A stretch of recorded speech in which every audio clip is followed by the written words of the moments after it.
Ternyata pengangkatan honorer non-ASN ini sedang hangat diperbincangkan di berbagai media dan di berbagai kalangan, yang mana tenaga honorer yang tidak masuk dalam pendataan non-ASN akan mengalami kerugian besar. Tenaga honorer atau pegawai non-ASN terancam dihapus pada 28 November 2023, sesuai dengan informasi yang sudah banyak beredar. Selain itu juga, honorer yang tidak masuk pendataan non-ASN kecil kemungkinan untuk diangkat menjadi aparatur sipil negara atau ASN.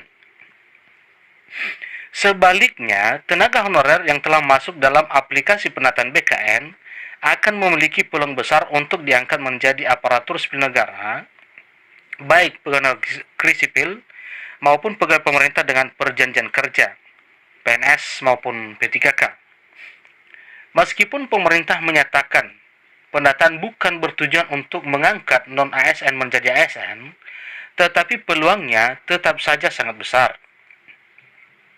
Terlebih, rancangan Undang-Undang Aparatur Sipil Negara atau RUASN tentang perubahan atas Undang-Undang Nomor 5 Tahun 2014 tentang Aparatur Sipil Negara memberikan peluang pengangkatan honorer menjadi PNS secara langsung. Dalam draft revisi Undang-Undang ASN, terdapat satu pasal yang mengatur tentang pengangkatan honorer menjadi PNS secara langsung. Pasal tersebut disisipkan di antara pasal 131 dan 132, yakni pasal 131A. Pasal 131A ayat 1 menyebutkan tenaga honorer, pegawai tidak tetap, pegawai tetap non-PNS, dan tenaga kontrak yang bekerja terus-menerus dan diangkat berdasarkan surat keputusan yang dikeluarkan sampai dengan tanggal 15 Januari 2014 wajib diangkat menjadi pegawai negeri sipil secara langsung dengan memperhatikan batasan usia pensiun sebagaimana dimaksud dalam pasal 90. Jadi ini dasar kuatnya Bapak Ibu bahwa tenaga honorer ini bisa diangkat secara langsung menjadi pegawai negeri sipil, ya, karena ada satu pasal yang mengaturnya, yaitu pasal 131 ayat 1. Batas usia pensiun sebagaimana dimaksud dalam pasal 90 adalah sebagai berikut. 58 tahun bagi pejabat administrasi, 60 tahun bagi pejabat pimpinan tinggi, kemudian sesuai dengan ketentuan peraturan perundang-undangan bagi pejabat fungsional.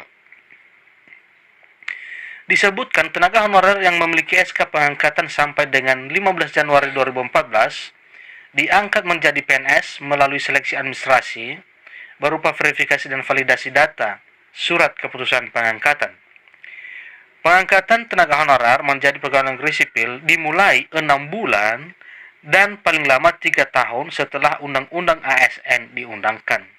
Jadi mari berdoa Bapak Ibu kiranya revisi ini ya menjadi undang-undang yang sah sehingga Bapak Ibu honorer ini bisa berubah nasib dari honorer menjadi pegawai negeri sipil setelah menjadi undang-undang. Pada saat undang-undang ASN mulai berlaku, pemerintah tidak diperbolehkan melakukan pengadaan tenaga honorer, pegawai tidak tetap, pegawai tetap non-PNS, dan tenaga kontrak. Pembahasan mengenai revisi undang-undang ASN di DPR RI sudah memasuki tahap pembicaraan tingkat 1 dengan agenda terakhir rapat kerja dengan pemerintah. DPR RI memutuskan pembahasan RUU ASN diperpanjang sampai dengan tahun 2023 mendatang. Perpanjangan waktu pembahasan revisi Undang-Undang ASN diputuskan dalam rapat paripurna DPR RI pada hari Kamis 17 November 2022 yang lalu. Sebagaimana diketahui, jumlah honorer hasil penataan non-ASN yang dilakukan pada Juli hingga 30 September 2022 sebanyak 2.421.100 orang.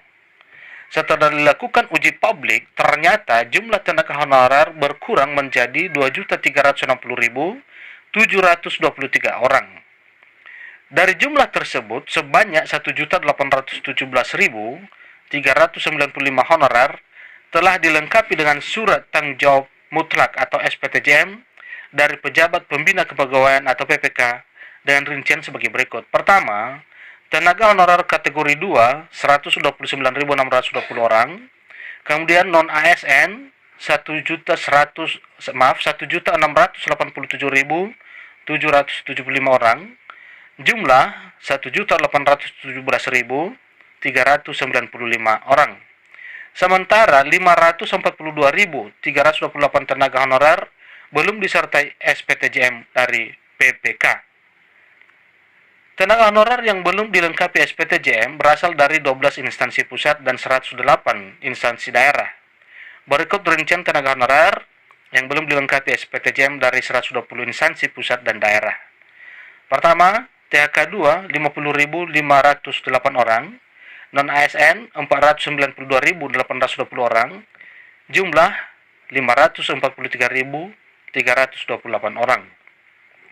Anggota Komisi 2 DPR RI dari PAN, Gus Pardi Gaus, mengatakan perlu ada ketegasan bagi instansi yang belum menyampaikan SPTJM. Kalau tidak ada sanksi, tidak ada punishment, capek-capek kita, katanya. Dan ini menjadi bola politik. Yang kasihan tentu Pak Presiden dalam persoalan ini. Jelas Gus Pardi Gaus dalam rapat kerja Komisi 2 DPR RI dengan Kementerian Pan-RB beberapa waktu yang lalu.